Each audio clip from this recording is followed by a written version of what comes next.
Kapolri perintahkan penanganan kasus Vina termasuk penetapan Peggy Setiawan sebagai tersangka pembunuhan mengedepankan scientific crime investigation atau bukti ilmiah. Lalu akan seperti apa adu bukti dalam sidang pra-peradilan Peggy Setiawan yang akan berlangsung pada besok di Pengadilan Negeri Bandung. Kita akan membahasnya bersama kuasa hukum Peggy Setiawan. Sudah ada Bung Tony RM, Ketua Harian Kompolnas, Pak Benny Mamoto, serta pakar hukum dari Universitas Tarumanegara, Mas Heri Firmansyah. Terima kasih Mas Heri, Pak Benny, dan juga Bung Tony sudah bergabung bersama kami. Saya ke Bung Tony terlebih dahulu. Bung Tony, apa bukti yang akan dibawa besok? Lampiran-lampiran apa yang sudah disiapkan, Bung?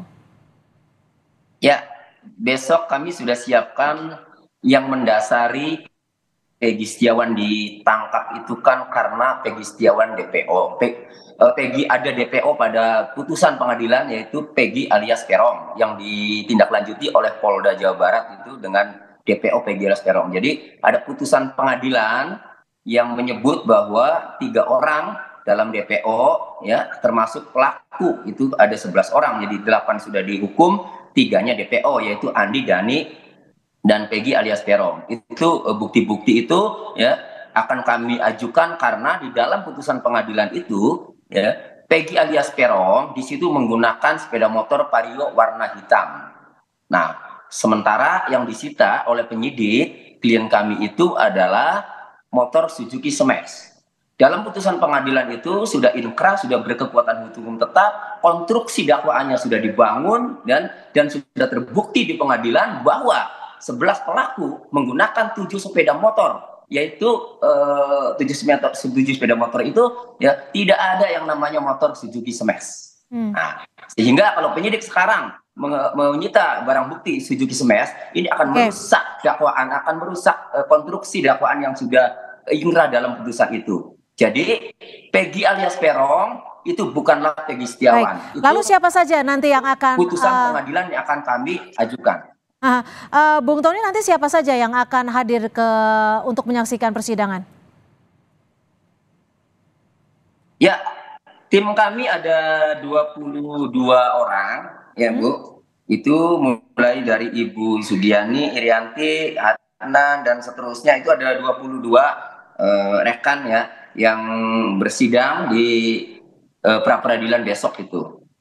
Untuk keluarga dari Peggy? Selain ya. Untuk keluarga Peggy Setiawan ikut hadir? Untuk besok itu belum ikut. Meskipun untuk menyaksikan sidang juga besok tidak hadir, ya? Artinya hanya kuasa hukum yang hadir di persidangan? Dijadwalkan hari Rabu. Oke.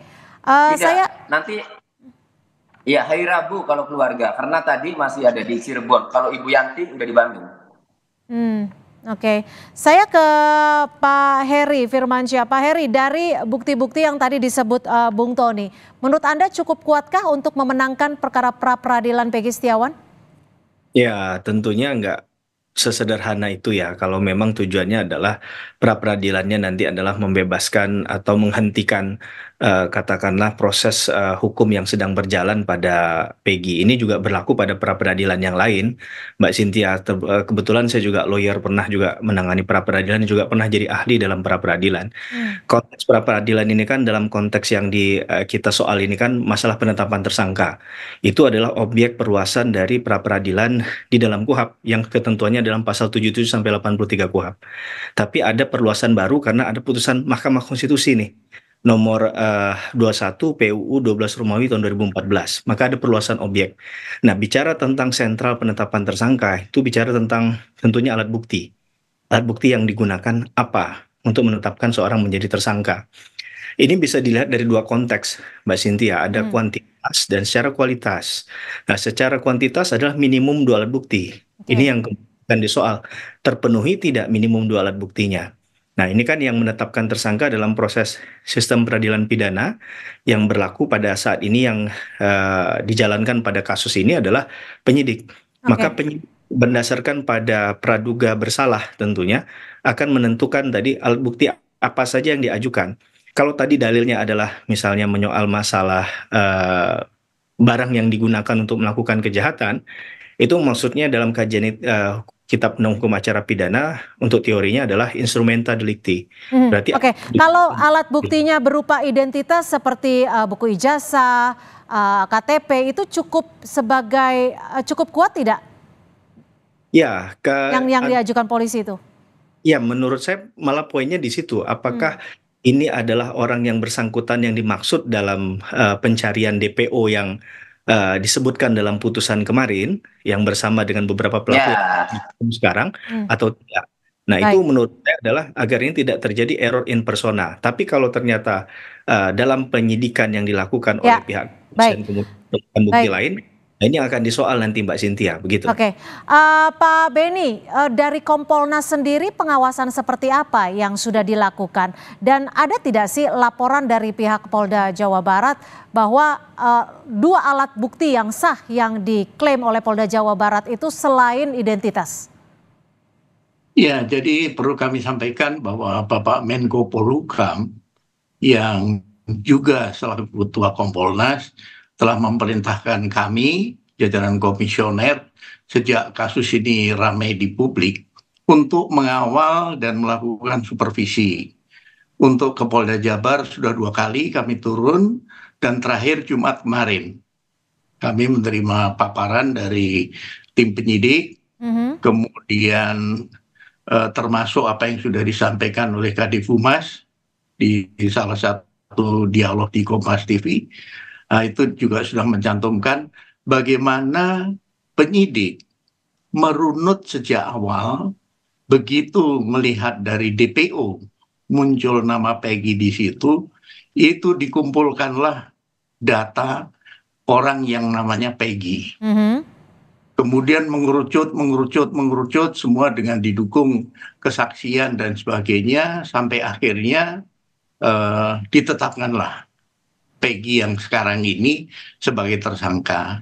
Jadi kami melihat dari rangkaian penyelidikan yang dilakukan memang tidak mudah karena sangat rumit dan cukup menyedot energi ya, karena harus ngecek sana sini dan sebagainya. Jadi itu satu menyangkut masalah figur Peggy ini. Itu akhirnya sudah. Kemudian juga tentunya ada bukti-bukti lain yang dikumpulkan. Kalau Pak Kapolri menyatakan secara saintifik, ini tentunya bicara tentang jejak digital, itu juga dilakukan. Kemudian komunikasi dan sebagainya, ini juga dilakukan.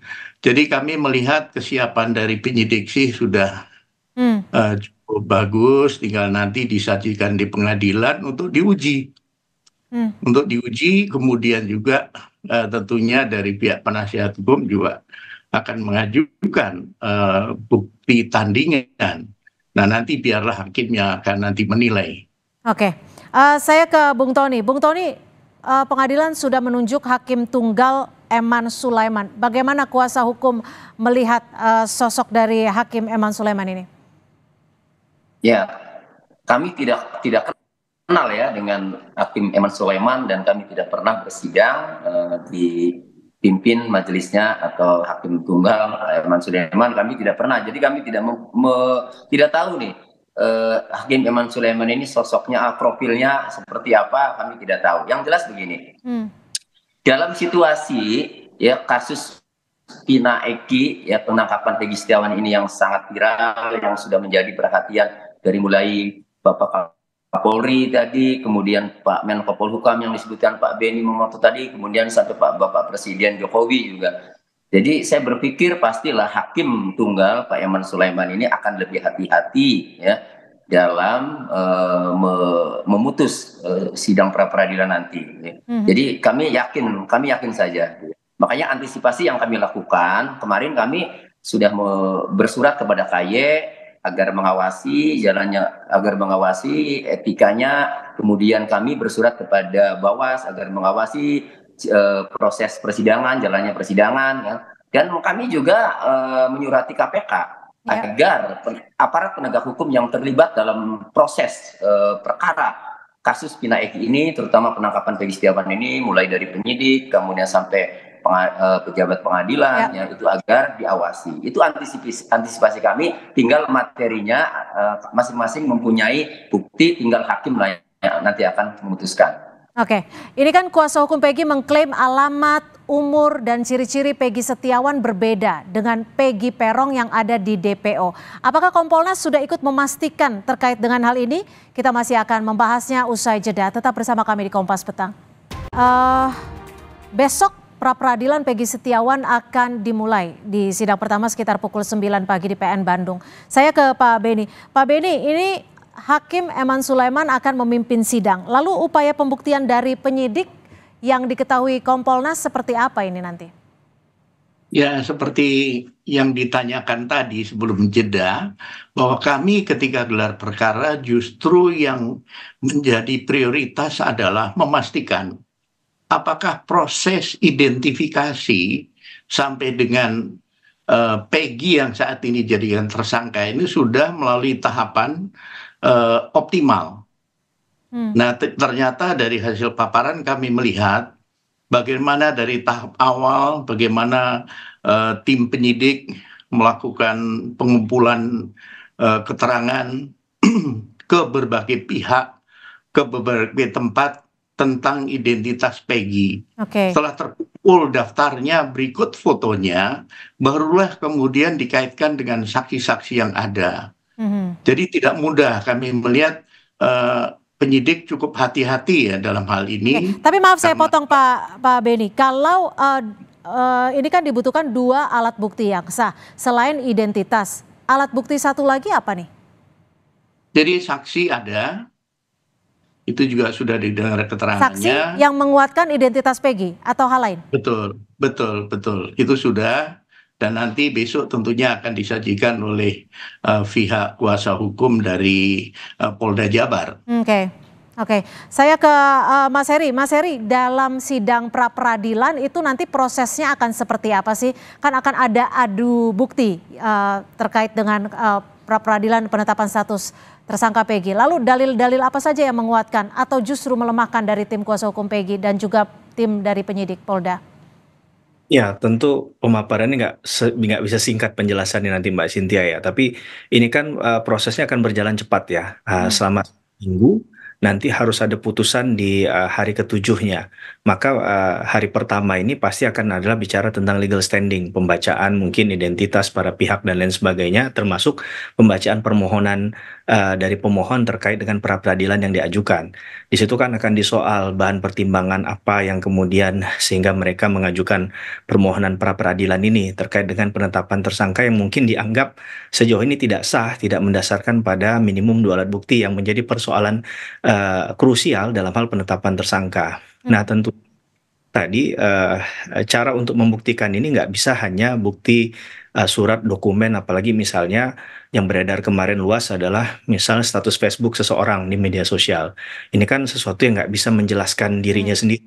Harus ada penjelasan lain yang mendukung untuk ke arah sana. Maka diperlukan tadi Pak Beni katakan ada saksi yang mungkin akan dihadirkan oleh para pihak. Saya nggak hanya akan menyoal pada di Polda Jabar saja, tapi oleh kuasa hukum sekiranya itu diperlukan. Karena ini bicara strategi, tidak semua hal yang baik menurut orang lain akan baik juga menurut mereka kan masing-masing tadi. Ada hal yang mungkin mereka anggap kalaupun nanti disampaikan ada ya yang bisa kemudian memposisikan mereka menjadi tidak lebih baik dari posisi sebelumnya. Mungkin dengan pertimbangan tersebut, kebijaksanaan tersebut, maka hal itu tidak akan dilakukan tentunya. Kemudian keterangan yang hukum, misalnya hukum acara pidana ataupun bicara dalam konteks konsepsi hukum pidana, misalnya apakah penetapan tersangka seperti ini layak atau tidak bagi pihak yang mengklaim bahwa penetapan tersangka tidak sah. Tapi bagi yang sah akan menyatakan bahwa ketika prosedural sudah dilakukan, karena tadi kita menyitir pendapat Polri ya, scientific crime investigation ini kan berarti ada proses 2 yang dilakukan di konteks itu ya Mbak. Teori dan juga pendekatan dari segi praktik yang kalau dalam keadaan begini berarti alat buktinya dianggap mungkin kan atau kurang cukup alat bukti tadi ya. Bung Tony, ini kan polisi ataupun penyidik Polda Jawa Barat mengklaim telah melakukan prosedur dan juga sudah memiliki 2 alat bukti yang sah. Lalu bagaimana dari tim kuasa hukum untuk menyiapkan perlawanan pada Senin besok? Ya, pertama saya mau kesempatan emas ini. Tadi Pak Beni Momoto mengatakan itu sudah dirunut, yang nama Peggy Setiawan itu sudah identifikasi. Pak Pak Beni Mamoto izin bertanya, sampaikan kepada penyidik, Peggy Setiawan Cianjur sudah diperiksa belum, Pak? Karena dia kan ketua Monreker itu. Mohon Pak, Peggy Setiawan Cianjur, mohon diperiksa itu Pak. Ya, kami kebetulan tidak hafal ya list yang ada kemarin di paparan. Nanti kami cek nanti. Ya Pak ya, mohon Pak ya, mohon. Iya. Untuk kami masih meyakini karena dalam putusan pengadilan itu DPE-nya Peggy alias Pereong, sementara yang ditangkap ini adalah Peggy Setiawan ya. Tadi dalam penetapan DPO berdasarkan Perkapolri nomor 6 tahun 2019, maka seseorang itu harus ditetapkan menjadi tersangka dulu. Itu. Nah, sementara pada tanggal 14 Mei 2024 ya, Polda Jawa Barat itu menetapkan mengumumkan DPO. Itu 14 Mei 2024, bisa dicek di Instagramnya Humas Polda Jawa Barat.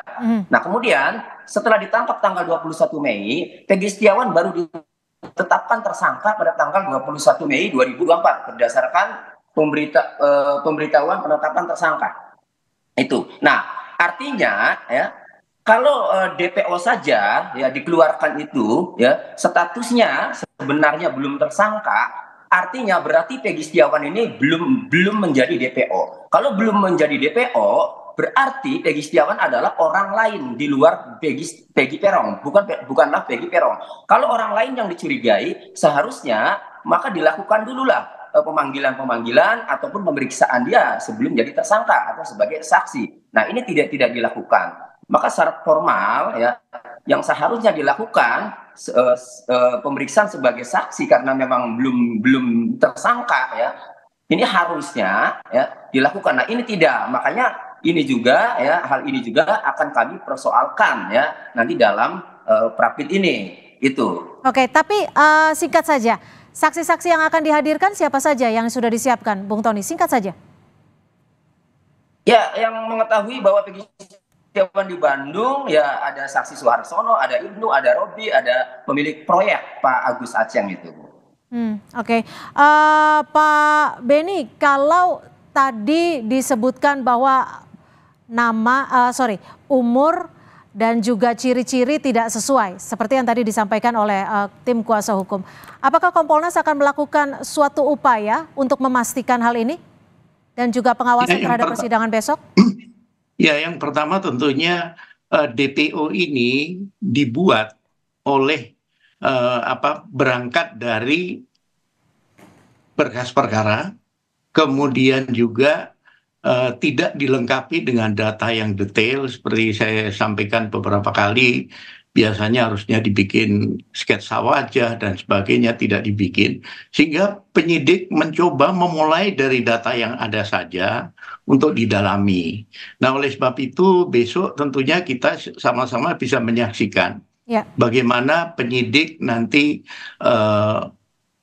menyampaikan bukti-bukti, menyampaikan penjelasan tentang identitas Peggy ini.